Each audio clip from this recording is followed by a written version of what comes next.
Muy buenos días, estimados estudiantes. El día de hoy voy a explicarles el tema de oclusión y factores de la desoclusión.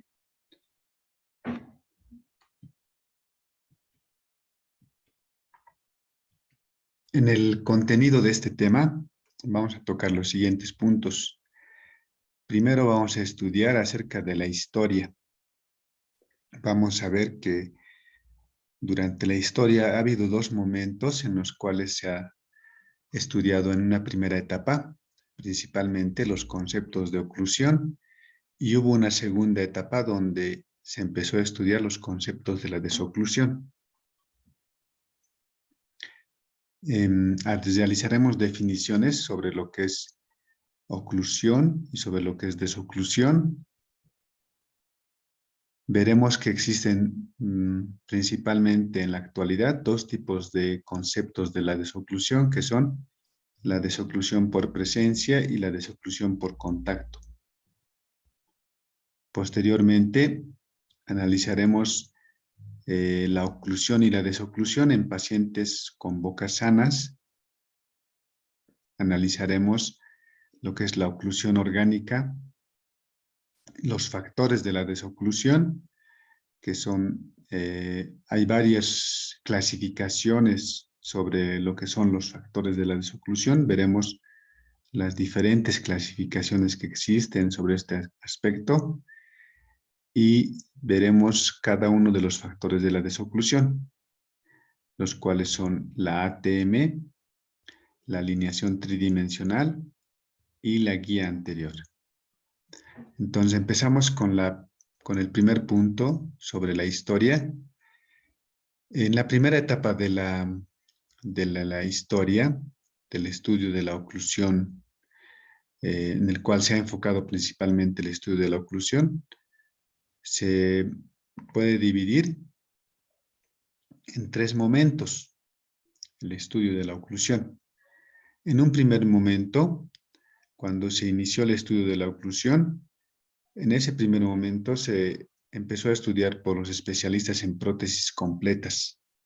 Aquellos profesionales, aquellas personas que realizaban prótesis completas, ellos empezaron a estudiar lo que son los conceptos de la oclusión, ya que como confeccionaban prótesis para las personas de ese tiempo, ellos querían saber cómo muerden las personas. Y según esos conceptos que fueron adquiriendo, que fueron investigando, empezaron a confeccionar prótesis. Las primeras prótesis que se confeccionaron fueron de gaucho. Entonces, según las normas que existían en ese tiempo, confeccionaban las prótesis estos especialistas. Entonces, fueron los primeros, fueron los pioneros en el estudio de la oclusión, los especialistas en la realización de prótesis completas.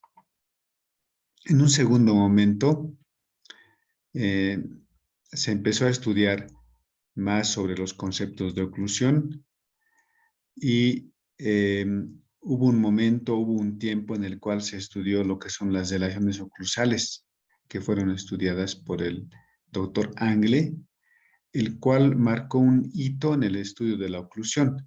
El doctor Angle hizo por primera vez lo que es la clasificación de la relación de los molares en base a la relación que existía entre el primer molar superior y el primer molar inferior.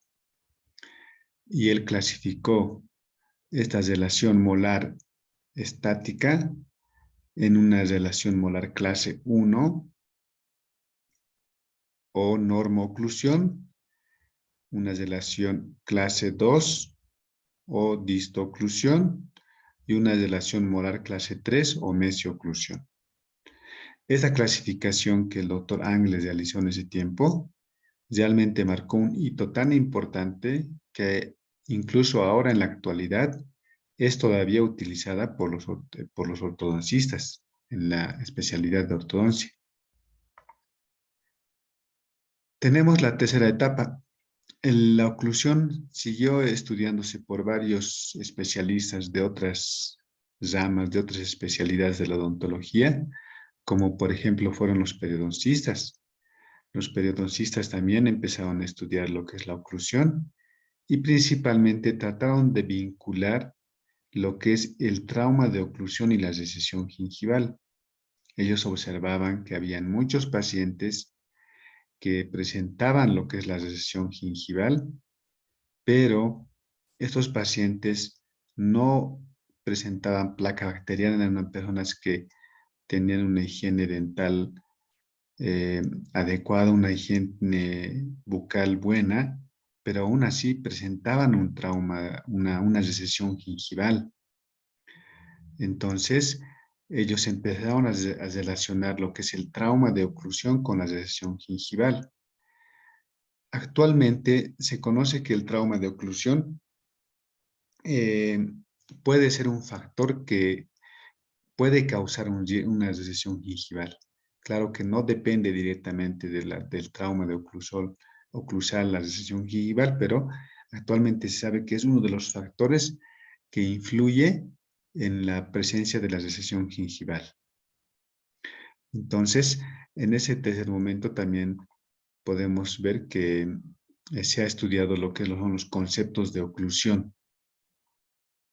Posteriormente, podemos ver que hay una segunda etapa en la historia, en el estudio de los conceptos de oclusión y de desoclusión. En esta segunda etapa ya se empieza a estudiar lo que son los conceptos de la desoclusión. Podemos dividir también esto en tres momentos. En un primer momento, se consideraba como fisiológico por los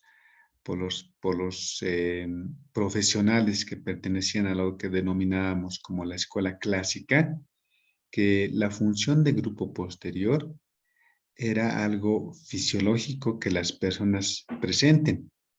¿A qué se refiere lo que es la función de grupo posterior? Se refiere que cuando realizamos un movimiento de lateralidad, eh, existe un contacto a nivel de los caninos, pero también existiría un contacto a nivel de premolares, del primero, e incluso podría llegar hasta el segundo premolar. A este tipo de relación oclusal en un movimiento excéntrico de lateralidad le denominamos función de grupo posterior. Entonces, por estos profesionales que pertenecían a la escuela clásica, ellos en ese momento consideraban que esta relación era fisiológico y trataban de que a las personas a las cuales estaban rehabilitando, trataban de poder aplicar este esquema oclusal en ese tiempo. Posteriormente, podemos ver que ha habido un segundo momento en el estudio de lo que son los conceptos de desoclusión. Claro que en ese tiempo no existía un modelo de oclusión ideal que se pudiera tratar de reproducir durante las rehabilitaciones. Esto motivó a los profesionales de ese tiempo a poder tratar de ampliar más sus conocimientos y para lo cual se creó en ese tiempo, en ese segundo momento de lo que es el estudio de la desoclusión, se empezó a crear instrumentos que ayuden a poder entender mejor lo que es la dinámica mandibular, cómo deberían ser las relaciones interoclusales. Entonces, en ese segundo momento está marcado por la creación de instrumentos como por ejemplo lo tenemos el pantograma, el cual nos permite realizar un registro pantográfico, la creación de los primeros articuladores. En acá tenemos, por ejemplo, el articulador de Gysi. Estos instrumentos que se empezaron a crear con el fin de poder ampliar los conocimientos sobre estos temas tan importantes, permitieron a los profesionales de tiempo incorporar la ATM en el estudio de la oclusión, como primer punto. También la creación de estos instrumentos permitió realizar trabajos complejos fuera de la boca. Entonces, estos dos aspectos tan importantes permitieron lograr la creación de este tipo de instrumentos, como son el pantograma y el articulador. El tercer momento se incorporó nuevos conceptos. Principalmente se incorporó un concepto que fue, pre- mm, fue llevado adelante por la escuela gnatológica, por los defensores de la escuela gnatológica, como fueron Stallard, McCollum, Stuart y D'Amico. Ellos dijeron que era fisiológico que lo que deberían buscar durante las rehabilitaciones era que debía lograrse una función de grupo posterior en el lado de trabajo y una relación de oclusión balanceada en el lado de no trabajo. Eso es lo que defendieron estos defensores de la escuela gnatológica. Entonces, función de grupo posterior en el lado de trabajo es como lo que habíamos mencionado, que defendían los de la escuela clásica, que en el lado de trabajo debería haber un contacto de caninos hasta primero, incluso hasta segundo premolar, durante un movimiento de lateralidad. Y ellos decían que esto ocurría en el lado de trabajo. En cambio, en el otro lado, en el lado de no trabajo, debería haber una oclusión balanceada. Es decir, que todas las piezas en el lado de no trabajo deberían estar contactando durante este movimiento de lateralidad.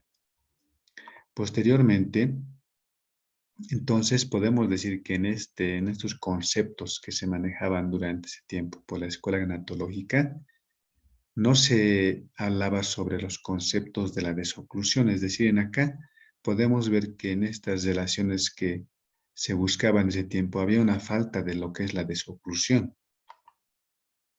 Los líderes de esta escuela, de la escuela gnatológica, después de tiempo manejando esta filosofía, tratando a pacientes, ellos mismos se dieron cuenta que esta filosofía, este tipo de esquemas oclusales que buscaban, no les estaba dando el resultado que ellos estaban buscando en sus pacientes. Entonces, ellos mismos reconocieron por primera vez que una oclusión correcta sí o sí debe estar vinculada con una correcta desoclusión. De tal forma que en la actualidad es aceptada lo que conocemos como desoclusión canina por prácticamente todos los rehabilitadores y los ortodoncistas. Eso es lo que actualmente se considera como fisiológico dentro de los esquemas oclusales. Entonces, de esa forma fue progresando lo que es el conocimiento de lo que es la oclusión y la desoclusión. Entonces, podemos ver que cuando hablamos de oclusión, necesariamente también tenemos que hablar de la desoclusión. Continuamos ahora explicando de que actualmente se conoce que hay dos tipos de desoclusión. Existe lo que conocemos como la desoclusión por presencia, la cual está íntimamente relacionada con movimientos funcionales y de tipo céntricas. Principalmente esto ocurre durante las funciones de masticación, de fonación. Durante estos movimientos funcionales existe lo que denominamos la desoclusión por presencia. ¿Y en qué se caracteriza esa desoclusión por presencia? Es que en realidad las cúspides se acercan, pero no contactan, no hay un contacto franco entre las cúspides. Por tanto, esta desoclusión llegaría a ser una desoclusión de tipo no verdadera. No llega a ser una desoclusión verdadera en sí. Y se caracteriza porque los movimientos son de tipo céntricos, principalmente movimientos de apertura y cierre combinados con los otros tipos de movimiento que generalmente se dan durante los actos de la masticación y de la fonación. El otro tipo de concepto que conocemos sobre lo que es la desoclusión es la desoclusión por contacto. En esta Principalmente se va a presentar durante los movimientos parafuncionales. Cuando hablamos de movimientos parafuncionales, hablamos de movimientos que en realidad no son útiles, pero que todas las personas presentan, que las realizamos de manera involuntaria y que en ciertos casos ya de tipo patológico, hay personas que lo realizan con mucha frecuencia, como por ejemplo en el bruxismo. Entonces, durante estos movimientos parafuncionales y también durante el bruxismo, la guía anterior entra en contacto durante estos movimientos excéntricos, tanto la guía incisiva como la guía canina, y van a generar un verdadero mecanismo de desoclusión, cuyo objetivo último va a ser el de poder proteger a los dientes posteriores. Y de esta forma también se cumpliría un principio de lo que es la oclusión y de la desoclusión, que es el principio de la oclusión mutuamente protegida, el cual nos indica que durante la oclusión los dientes posteriores protegen a los dientes anteriores, ya que a nivel de los dientes anteriores no existe un contacto entre las piezas anteriores durante una oclusión. En cambio, durante un movimiento excéntrico, ya sea de lateralidad o de protrusión, los dientes anteriores estarían protegiendo a los dientes posteriores de estas fuerzas de tipo lateral.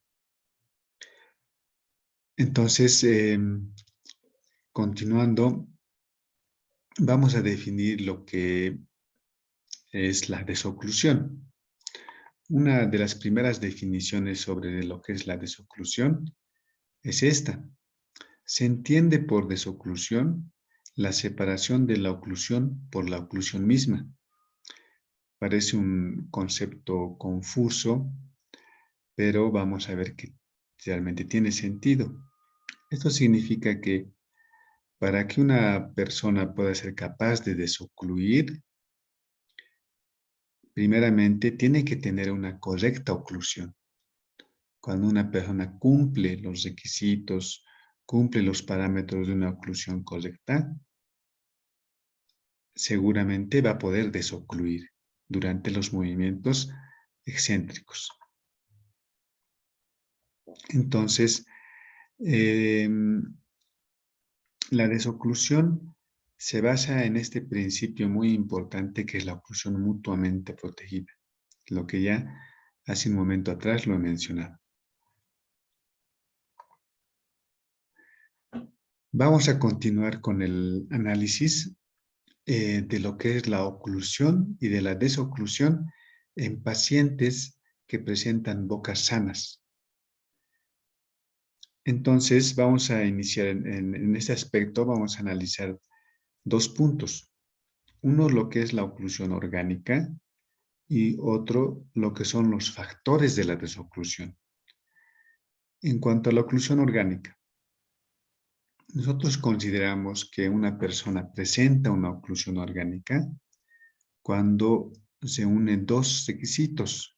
Primeramente, que presente una oclusión en relación céntrica, es decir, que haya una relación estable, que haya un máximo número de puntos de contacto, claro, siempre acompañado de una correcta alineación tridimensional. La correcta alineación tridimensional es muy importante para que la oclusión en relación céntrica sea estable. Por tanto, podríamos decir de manera más simple que una persona que presenta oclusión orgánica, primero, presenta una oclusión adecuada, que cumpla los requisitos mínimos de una oclusión ideal, pero que también durante los movimientos excéntricos sea capaz de realizar lo que es la desoclusión, ya sea durante movimientos de lateralidad, que haya una desoclusión gracias a la participación de la guía canina, o durante movimientos de protrusión, gracias a la participación de la guía incisiva. La oclusión principalmente estaría basado en lo que es el principio de la oclusión mutuamente compartida, que es otro principio de la oclusión orgánica que nos indica que durante la oclusión se van a generar fuerzas durante el movimiento de cierre, que no solamente van a ser absorbidas por las piedras dentarias, sino que estas fuerzas masticatorias, estas fuerzas de tipo funcional, van a ser compartidas por las otras estructuras, vale decir, el ligamento periodontal, los huesos, el maxilar superior, el maxilar inferior, y por la ATM. Entonces, estas fuerzas que se generan durante la masticación, durante los diferentes movimientos funcionales, no se concentran en un solo punto, sino que van a ser distribuidas y van a ser compartidas por otras estructuras. La desoclusión, en cambio, se va a realizar gracias a lo que es la correcta guía anterior, de que la persona presente una correcta guía anterior, una correcta relación de los dientes anteriores superiores con los dientes anteroinferiores. Por tanto, podemos indicar también que la oclusión mutuamente compartida no solamente protege los dientes, sino protege otras estructuras, como por ejemplo lo es la ATM. Y la guía, una correcta guía anterior también es lo mismo. No solamente va a proteger a los dientes posteriores durante movimientos excéntricos, sino también protege a las estructuras nobles de la articulación temporomandibular. A esto denominamos como el principio de oclusión mutuamente protegida, que es el principio más importante para lo que es la desoclusión y también es un principio importante para una oclusión correcta, de una oclusión orgánica.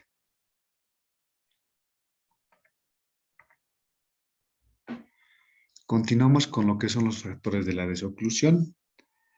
Antes de analizar cada uno de los factores de la desoclusión, vamos a mencionar que existen clasificación de los factores de desoclusión desde diferentes puntos de vista. Vamos a ver cada uno de estos tipos de clasificación. En sí, los factores de la desoclusión los conocemos como aquellos elementos anatómicos que van a ser capaces de producir o modificar la desoclusión. Y se los clasifica desde 3 puntos de vista. Se los clasifica según su ubicación. Según su ubicación, los factores de la desoclusión pueden ser factores anteriores, factores intermedios y factores posteriores.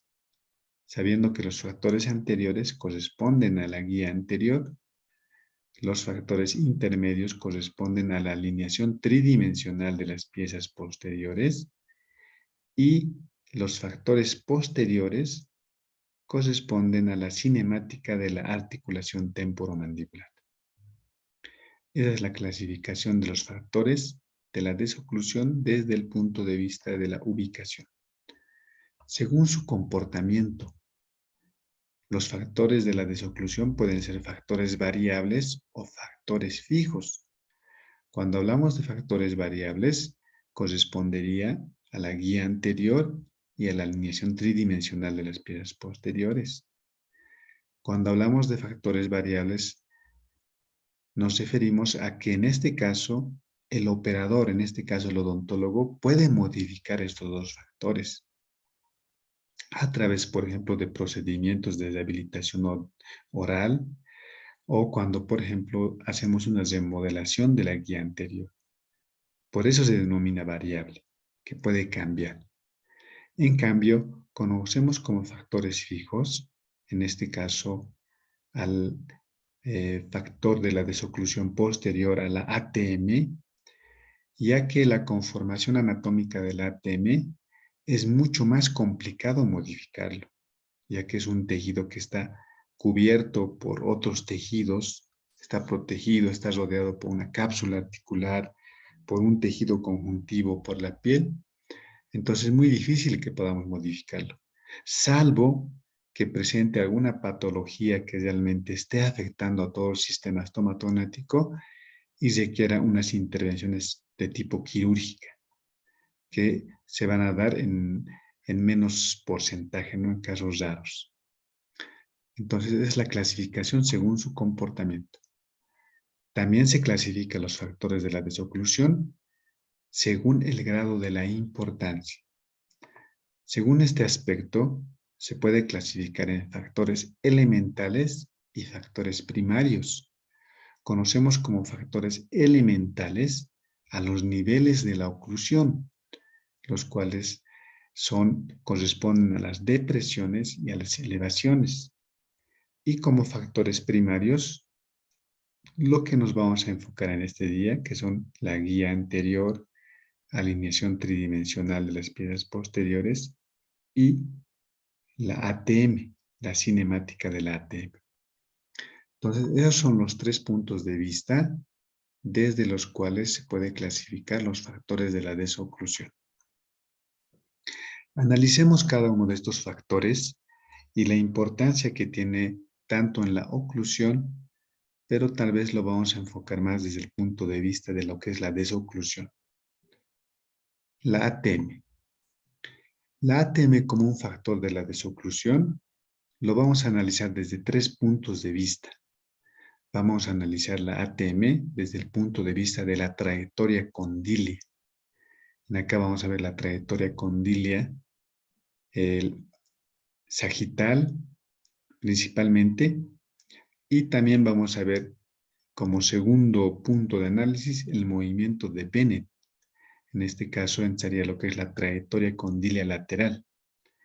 Y el tercer aspecto, la distancia intercondilia, que como vamos a ver clínicamente no tiene una influencia real en la desoclusión. Hablemos de la trayectoria condilia sagital. Lo podemos analizar de 2 formas. La primera forma, analizando el grado de inclinación de la trayectoria condilia. Según el grado de inclinación de la trayectoria condilia, esto se va a producir durante los movimientos protrusivos. Durante un movimiento protrusivo, los cóndilos realizan un movimiento sobre la vertiente posterior del cóndilo del temporal y van a realizar un trayecto que va a tener una determinada inclinación. El grado de inclinación de esta trayectoria condilia, vamos a ver que determina la amplitud de la desoclusión. Acá tenemos, por ejemplo, 2 casos diferentes. Acá, si se fijan en el primer caso, la inclinación de la trayectoria condilia sagital es mucho menor, tiene menos angulación. En cambio, en este segundo caso tenemos una trayectoria condilia con mayor angulación. Esto depende principalmente de los factores anatómicos, de las formas, de las características anatómicas que tiene la ATM. Entonces vamos a ver cómo cada uno de ellos influye en la desoclusión. Acá vemos menor inclinación, por tanto, va a haber menor descenso del cóndilo durante el movimiento de protrusión y esto va a producir menos desoclusión o también denominado menos efecto de Christensen. Durante los movimientos de protrusión, el fenómeno por el cual se produce la desoclusión a nivel posterior también se conoce como fenómeno de Christensen. ¿Qué ocurre en el segundo caso? Vemos que la inclinación de la guía condilia sagital es mucho mayor, por tanto, el cóndilo va a tener un mayor descenso. ¿Qué efecto tiene esto sobre la desoclusión? Produce mayor desoclusión. Si se fijan, el espacio de Christensen o el espacio de desoclusión posterior es mucho mayor. Entonces vemos que la inclinación de la guía condilia sagital tiene efecto en la desoclusión. Cuanto mayor es la inclinación de la guía condilia sagital, se producirá mayor desoclusión o mayor Christensen a nivel posterior. Ese es el efecto que tiene el grado de inclinación de la trayectoria condilia sagital. Veamos la segunda forma de cómo influye la trayectoria condilia en la desoclusión. A través de la distancia de la ATM a la guía anterior y de la distancia de la guía anterior hacia los dientes posteriores. Vemos acá en este gráfico que la distancia que existe de la ATM al diente posterior es 6 a 8 centímetros aproximadamente. En cambio, la distancia que tiene la ATM hacia el canino, en este caso, es de 11 a 12 centímetros, es mucho mayor. Ahora, la distancia que existe entre el canino y el diente posterior es 3 centímetros, es mucho menor. Entonces vemos que aquí hay dos factores, ¿ya? Muy importante entender esto. El determinante anatómico posterior, que es la ATM, y la guía anterior, ambos con relación a los dientes posteriores. Vemos que el que está más cerca de los dientes posteriores son lo que es la guía anterior. Entonces, ¿qué efecto, qué consecuencias tiene esto? La guía anterior, primeramente, podemos decir que es un factor de la desoclusión más importante que la ATM por su mayor proximidad con las piezas posteriores cuando ellas desocluyen. Entonces, podemos ver que acá esto realmente es muy importante y es muy utilizado este principio, que se cumple porque nosotros podemos modificar la guía anterior. Entonces podemos tener un efecto directo sobre la desoclusión de las piezas posteriores. Eso es lo primero. Lo segundo, por ejemplo, para entender mejor este concepto, vamos a mencionar el siguiente ejemplo. Por ejemplo, en el movimiento lateral de un primer premolar inferior, seguirá prácticamente la trayectoria impuesta por la desoclusión de la guía canina, independientemente de los determinantes posteriores de la ATM. O sea, va a influir prácticamente, mínimamente o casi nada la determinante anatómica posterior si nosotros modificamos la guía anterior. Esto va a determinar directamente lo que es la trayectoria del primer premolar inferior. Entonces, ahí podemos entender que la guía anterior tiene un efecto directo, tiene un efecto mucho más importante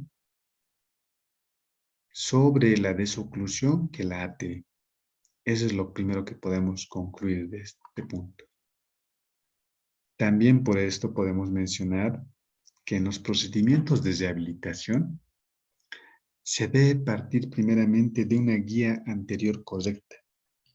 Es decir, cuando vemos que hacemos una rehabilitación oral compleja, tenemos un paciente que ha perdido la guía anterior, que también ha perdido la alineación tridimensional de las piezas posteriores, que necesita una rehabilitación completa, lo primero que debemos de rehabilitar es la guía anterior, devolver una guía anterior correcta. Y esto va a minimizar la influencia que la ATM tiene. Y posteriormente a esto, recién vamos realizando la restauración de las demás piezas dentarias. Entonces, eso podemos concluir como conclusión de este punto. También por esta razón es muy importante que en los articuladores, por ejemplo, semiajustables, a pesar de las limitaciones que tiene en la reproducción de las trayectorias condilias, pueden ser aceptables, ya que, como sabemos, la determinante anatómica posterior no tiene tanta influencia como lo tiene lo que es la guía anterior. En conclusión de este primer análisis de lo que es la trayectoria condilia en lo que respecta a la ATM, podemos dar las siguientes conclusiones. Primeramente, la ATM constituye una guía pasiva del movimiento, ¿ya? No tiene tanta influencia como lo que la guía anterior. Segundo, la desoclusión se produce en los movimientos excéntricos. Tercero, los elementos dictatoriales en cuanto al grado y cantidad o la calidad de movimiento son los dientes. Los dientes acá son muy importantes y como hemos visto en este caso, los dientes anteriores realmente tienen una influencia más importante sobre la desoclusión. Y como última conclusión, los mecanismos de la desoclusión son necesarios para preservar la salud de las articulaciones temporomandibulares. Continuamos. Analizamos ahora la ATM como un factor de la desoclusión. Del segundo punto, hablaremos ahora sobre lo que es el movimiento de Bennett. El movimiento de Bennett que se produce durante los movimientos de lateralidad, lo podemos analizar cómo este movimiento influye en dos aspectos. Uno en el lado de trabajo y uno en el lado de no trabajo. Como conocemos, un movimiento de lateralidad siempre va a tener estos dos componentes. El lado al cual está dirigiendo la mandíbula conocemos como lado de trabajo. Y el lado contrario a este movimiento se conoce como lado de no trabajo. Analizamos lo que ocurre en el lado de trabajo. En un movimiento de Bennett en el lado de trabajo, pueden haber dos variantes, y en sí pueden haber 4 variantes, pero principalmente en la desoclusión van a afectar 2 variantes importantes durante el movimiento de laterotrusión que realiza el cóndilo de trabajo, esto visto en el plano frontal. Entonces, visto en el plano frontal, pueden haber 2 tipos de movimientos.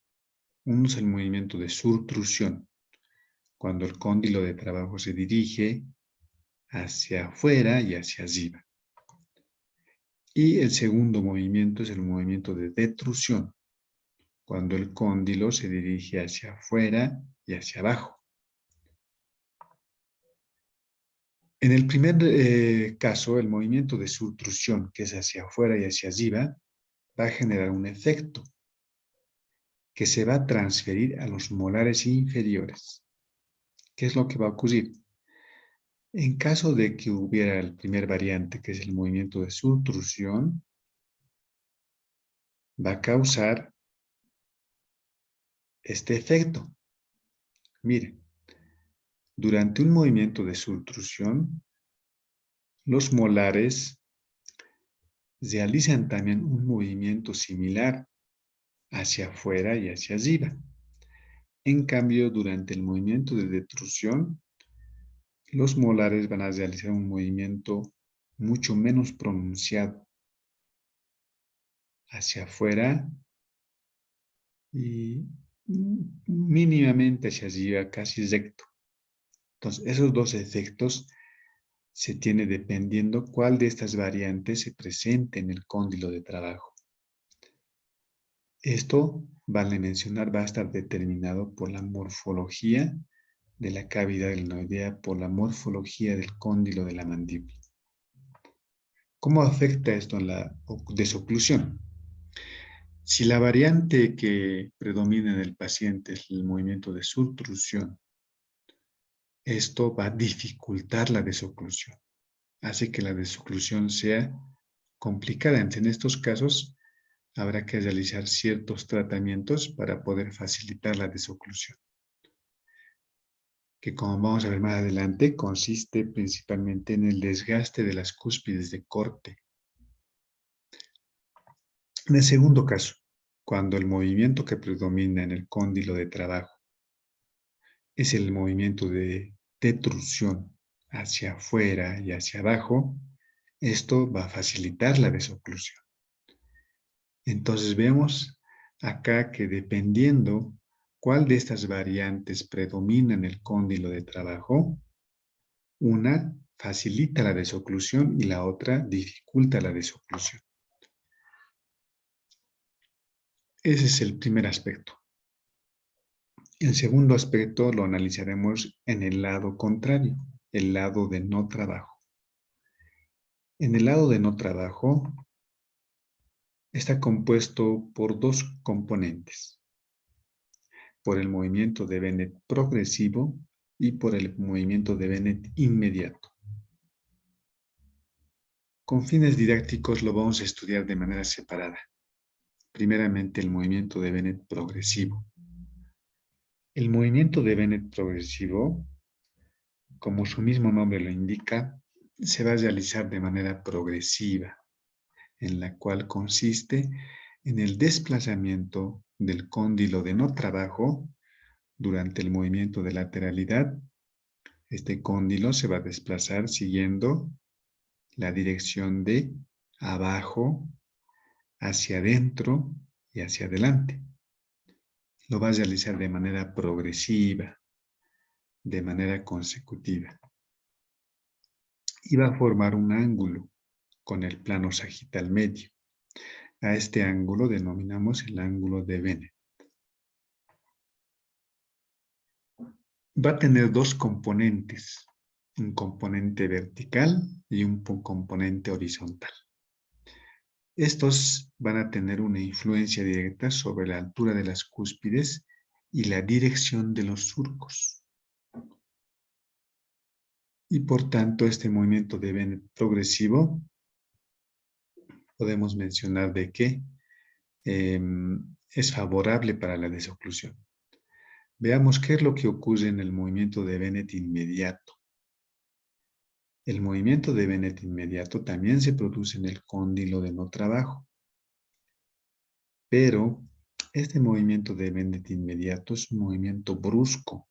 Es un movimiento que se produce de manera inmediata, de manera rápida, y consiste que cuando el paciente está realizando un movimiento de lateralidad, de pronto su cóndilo realiza un desplazamiento muy brusco, muy rápido, hacia adentro, hasta que choca con la pared interna de la cavidad glenoidea.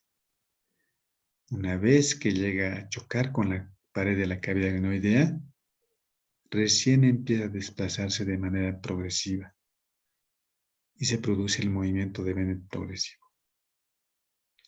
Entonces podemos ver que este movimiento de Bennett inmediato se presenta en el primer momento durante el movimiento de lateralidad.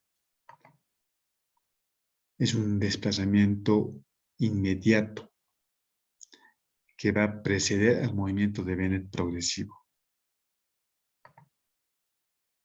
Este movimiento de Bennett inmediato, que se va a presentar en ciertos pacientes que tienen algún problema articular, y también se ha visto que se presenta con mayor frecuencia en personas mayores, adultas, se va a relacionar con una distensión de los ligamentos capsulares y por tanto va a constituir un problema articular. Va a tener una consecuencia sobre las superficies oclusales, ya que si la persona ha presentado este movimiento de Bennett inmediato durante un tiempo muy largo y no ha sido corregido, va a causar un faceteamiento en las superficies oclusales. Y este faceteamiento va a causar inestabilidad oclusal. A estas facetas se le denominan facetas parafuncionales. Como conclusión sobre este análisis del movimiento de Bennett en el lado de no trabajo, podemos mencionar que el movimiento de Bennett inmediato afecta la desoclusión, pero afecta mucho más a la oclusión. ¿Debido a qué? A las facetas parafuncionales, que como les había mencionado, es muy distinto a las facetas funcionales. Miren, acá las facetas funcionales podemos ver que hay un engranamiento perfecto entre las cúspides estampadoras y las fosas centrales de las piezas antagonistas. En cambio, ya cuando presentan facetas parafuncionales, no hay un engranamiento adecuado y por tanto va a haber una pérdida de las contenciones céntricas, es decir, va a haber inestabilidad, no va a tener estabilidad estas piezas dentarias. En cambio, en las facetas funcionales hay estabilidad. Entonces, como consecuencia de este movimiento de Bennett inmediato y de las facetas profuncionales, se pierde la estabilidad oclusal. Veamos el último aspecto sobre lo que es el análisis de la ATM como un factor de la desoclusión desde el punto de vista de la distancia intercondile, que como habíamos mencionado no tiene una influencia real sobre la desoclusión desde un punto de vista clínico. Primeramente mencionamos que la distancia intercondilia es un determinante de tipo fijo, solo influye en el plano horizontal. Por tanto, sus variaciones durante los movimientos de lateralidad solamente van a influir en la dirección de los surcos de trabajo y los surcos de no trabajo. Y el efecto que tienen las variaciones de la distancia intercondilia durante un movimiento protrusivo es nulo. Por tanto, su valor clínico como un factor de la desoclusión en realidad carece de una importancia real, no tiene una importancia muy sobresaliente. De esa forma podemos terminar este primer análisis del ATM como un factor de la desoclusión.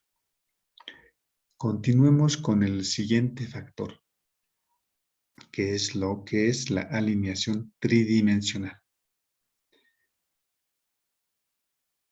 Cuando hablamos de la alineación tridimensional, podemos analizarlo desde dos puntos de vista. La alineación tridimensional individual y la alineación tridimensional de conjunto. La alineación tridimensional individual va a depender de los niveles de oclusión. Cuando hablamos de los niveles de oclusión, hablamos de las elevaciones y las depresiones. En este caso, conocemos como elevaciones a todos los elementos que se encuentran por encima de un plano. En este caso mencionamos las cúspides, los rebordes marginales. Y conocemos como depresiones a lo que son los surcos y las fosas, tanto fosas centrales como fosas accesorias. Estos niveles de oclusión pueden relacionarse con la oclusión directamente, como son las áreas de infracontacto, o se relacionan también con la desoclusión, en este caso las áreas de supracontacto. ¿Qué ocurre cuando se pierde estos 4 niveles de oclusión o cuando son modificados de manera parcial? Van a constituir un alto potencial patológico tanto para la oclusión como para la desoclusión. Son muy importantes estos 4 niveles de oclusión. Por eso, cuando habíamos clasificado los factores de la desoclusión desde el punto de vista de su importancia, habíamos clasificado como estos son los factores elementales. O sea, realmente son la base para que haya una correcta oclusión y una correcta desoclusión. Que se puedan conservar los niveles de oclusión. Continuamos. Analicemos ahora la alineación tridimensional de conjunto. Cuando analizamos la alineación tridimensional de conjunto, lo tenemos que analizar desde 3 planos, porque en este caso ya hacemos un análisis de todas las piezas dentarias. En sí analizamos los arcos dentarios. Lo podemos analizar en el plano sagital. En el análisis en el plano sagital, tenemos que mencionar lo que es el plano de oclusión y lo que es la curva de Spee. Se considera como plano de oclusión aquella línea imaginaria que une dos puntos. El vértice de la borde incisal del canino hasta el vértice de la cúspide distovestibular del segundo molar inferior. A eso normalmente hemos conocido como plano de oclusión. Pero también tenemos que mencionar en este punto lo que es la curva sagital o la curva de Spee, que fue primeramente estudiado por ese autor, von Spee. En este caso, menciona este concepto de que la unión de todos los bordes incisales, empezando desde el canino, continuando con los premolares, los molares, hasta el segundo molar, describen esta unión de estos puntos, describe una línea que es curva y es cóncava hacia el superior. Pero haciendo un análisis más profundo se puede ver que esta curvatura principalmente se debe porque en la formación de esta curva, en la unión de estos puntos, se incluye al canino. Pero ¿qué pasa cuando ya no incluimos al canino en esta unión de estos puntos? Cuando solamente se toma en cuenta desde el primer premolar hasta el segundo molar. Si hacemos eso, si excluimos al canino, esta línea va a pasar a ser prácticamente recta. Eso es lo que se ha podido observar en estos análisis. Por tanto, la curva sagital es útil para comprender cómo mecánicamente se produce en algunos casos una mayor o en otros casos una menor desoclusión. Entonces, este factor también es un factor que influye en lo que es la desoclusión. Desde un punto de vista clínico, conservar estas curvas son muy importantes. Generalmente van a ser alteradas cuando hay una pérdida de piedras dentarias, como podemos ver en esta imagen. Ha habido una pérdida del segundo premolar superior y del primer molar inferior. ¿Qué es lo que ocurre con las piedras vecinas? Las piedras vecinas van a inclinarse, principalmente las piedras que están en la parte distal, tienen una fuerte inclinación hacia mesial. Las piedras antagonistas van a extruirse. ¿Y qué es lo que causa esto? Primero va a causar interferencias, va a causar, por tanto, una deflexión de la mandíbula, engramas a nivel neuromuscular y, por tanto, va a afectar tanto a la oclusión como a la desoclusión. Entonces, conservar estas curvas, en este caso la curva de Spee, es muy importante para una correcta oclusión y una correcta desoclusión. Analicémoslo ahora desde el punto de vista del plano frontal. En el plano frontal tenemos que mencionar primero que muchos autores consideran o nos indican que normalmente el plano bipupilar, que a su vez es paralelo al plano o al eje terminal de bisagra, debe ser paralelo a lo que es el plano de oclusal en una vista frontal. Pero según los rehabilitadores, si este plano no es paralelo al plano bipupilar y por tanto al eje terminal de bisagra, muchas veces no es necesario corregirla completamente. Se lo puede corregir parcialmente, pero principalmente esto va a depender de la ley de proporciones. Porque imagínense que nosotros corrijamos. La única forma de corregir esto sería disminuyendo la altura de esta corona o tal vez disminuyendo la altura en este caso, de la corona de esta pieza inferior. Pero ¿qué es lo que va a ocurrir? En conjunto va a ocurrir una desproporción. Algunos molares van a ser cortos, otros molares van a ser más altos. Entonces, eso puede acarrear otro tipo de problemas. Entonces, por eso esto hay que tener mucho cuidado para poder corregir. No se puede corregir así. Es decir, no es tan necesario poder corregir esto, ¿no? Debe ser corregida con cierta medida. Continuamos con lo que es el desarrollo de la curva de Wilson. Vemos que la curva de Wilson va a ir variando tanto a nivel de la determinante anatómica anterior, determinante anatómica intermedia y determinante anatómica posterior. A nivel posterior, a nivel de la ATM, vemos que la curva de Wilson es muy pronunciada, pero va disminuyendo a nivel de las determinantes intermedias, a nivel de los molares. Tanto así que disminuye que a nivel de los premolares prácticamente esta curva se vuelve recta. Y a nivel de los dientes anteriores esta curva cambia su concavidad. Ya no es de concavidad superior, sino se convierte de concavidad inferior. Entonces, este aspecto también es importante conocer, ya que la conservación de esta curva también afecta en una correcta oclusión y en una correcta desoclusión.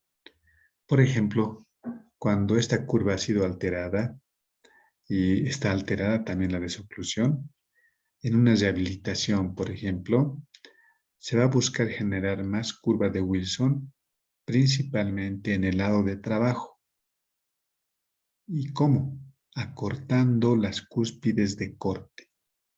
Se hace un corte en las cúspides de corte que en las superiores corresponde a las cúspides vestibulares y en las piezas inferiores las cúspides linguales. Solamente se puede hacer corte en estas cúspides y no así en las cúspides estampadoras o llamadas también cúspides funcionales, ya que ellas son las que están garantizando la estabilidad oclusal al tener un contacto de 2 a 1.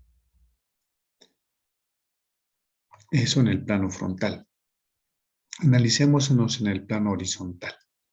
En el plano horizontal, principalmente nos referimos a las formas de las arcadas dentarias, las cuales a su vez están determinadas por los diferentes biotipos que existen. Es así que generalmente las personas de biotipo braquicéfalo presentan arcadas dentarias que van desde la ovoidea hasta la cuadrada. En los pacientes que tienen un biotipo dólico-facial van a presentar arcos en forma de V con la parte anterior comprimida. En las personas de biotipo mesocéfalo van a presentar más bien un arco parabólico que podemos decir es el más ideal, es el más deseado, pero todo esto tiene que estar en armonía tanto con la parte estética y con la parte funcional. Entonces, la alineación tridimensional de estos tres planos que hemos mencionado, la alineación de conjunto de las arcadas dentales en estos tres planos, sagital, plano frontal y el plano horizontal, en cada persona se busca el objetivo es mejorar la oclusión y la desoclusión y que debe estar en armonía con los demás componentes del sistema estomatognático. Entonces, para cada persona tiene que hacerse un análisis y un tratamiento individualizado. Entonces, en eso consiste lo que es la alineación tridimensional como otro factor de lo que es la desoclusión. Y analizamos el último punto, que es la guía anterior. En el caso de la guía anterior, podemos ver que... Un momentito, por favor. Señorita, vamos a lo que es la guía anterior. Guía anterior. Listo. Guía anterior.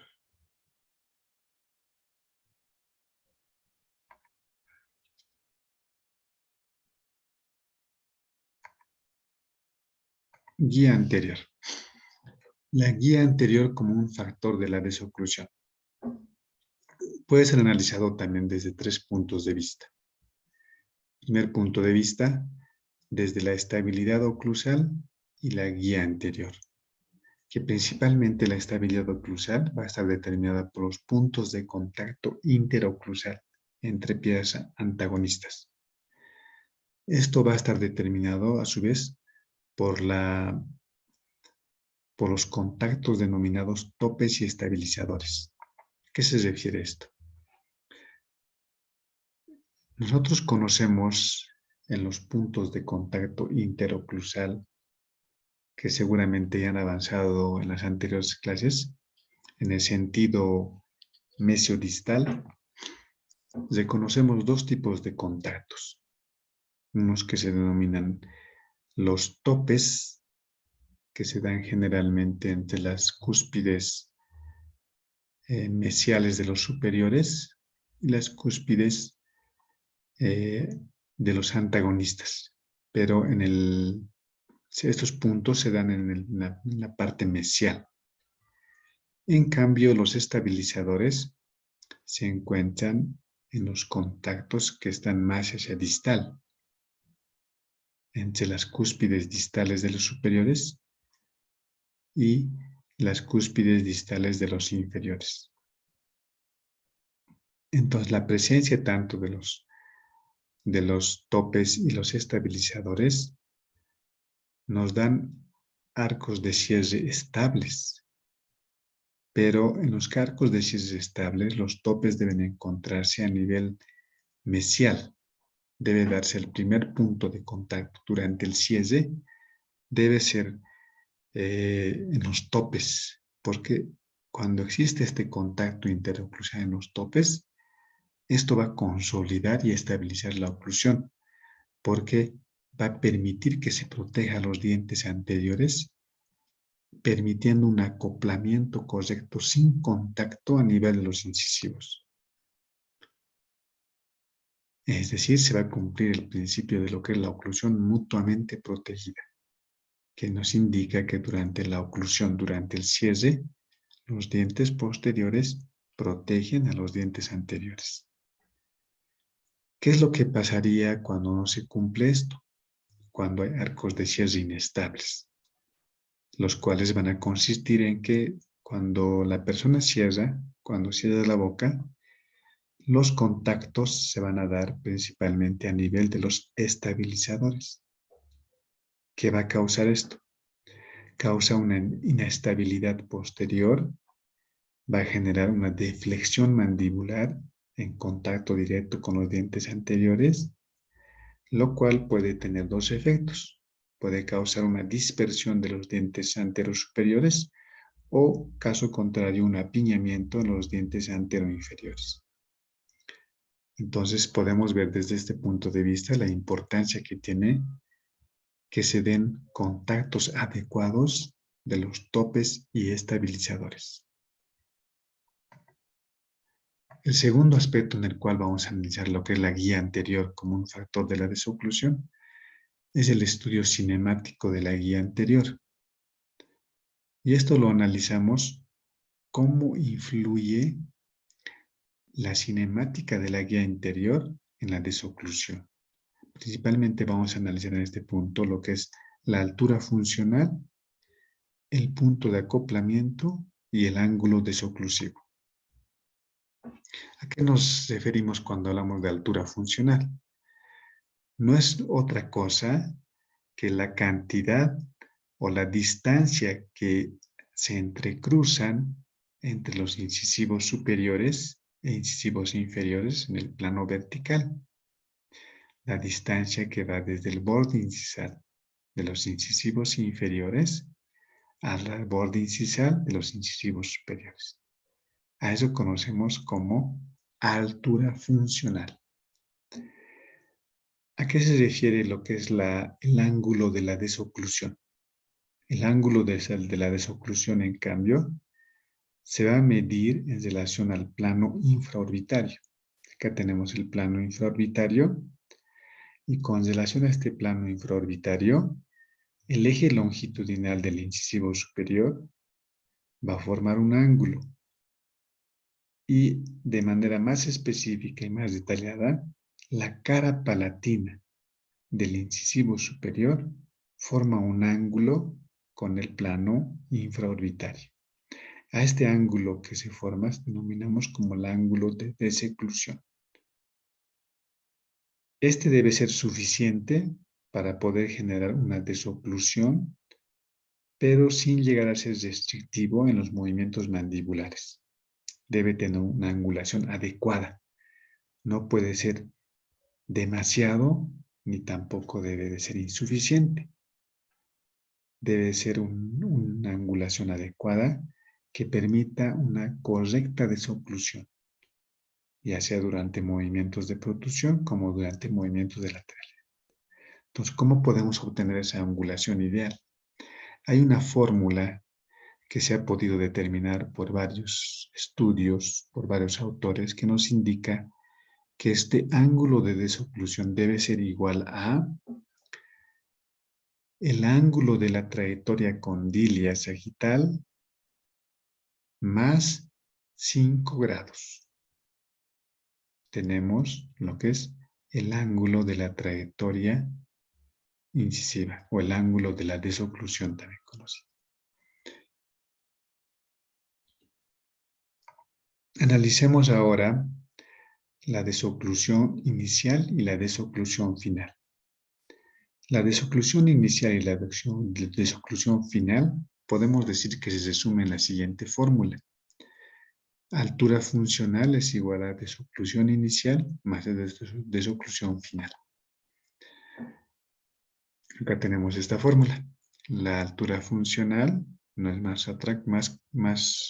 más que otra cosa que la suma de la desoclusión inicial más la desoclusión final.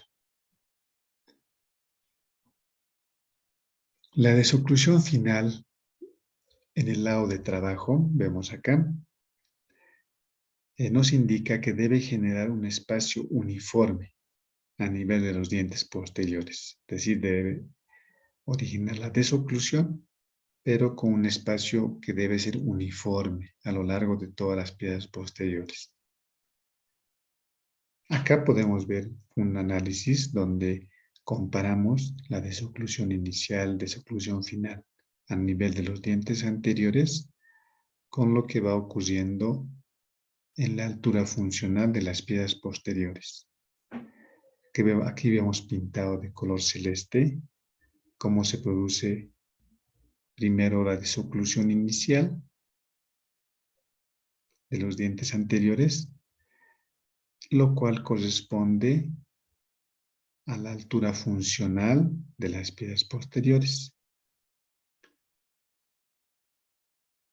Y podemos ver acá ya pintado de azul oscuro la desoclusión final de estos dientes anteriores y en la parte posterior. En los dientes posteriores se da un espacio desoclusivo, que es un espacio uniforme.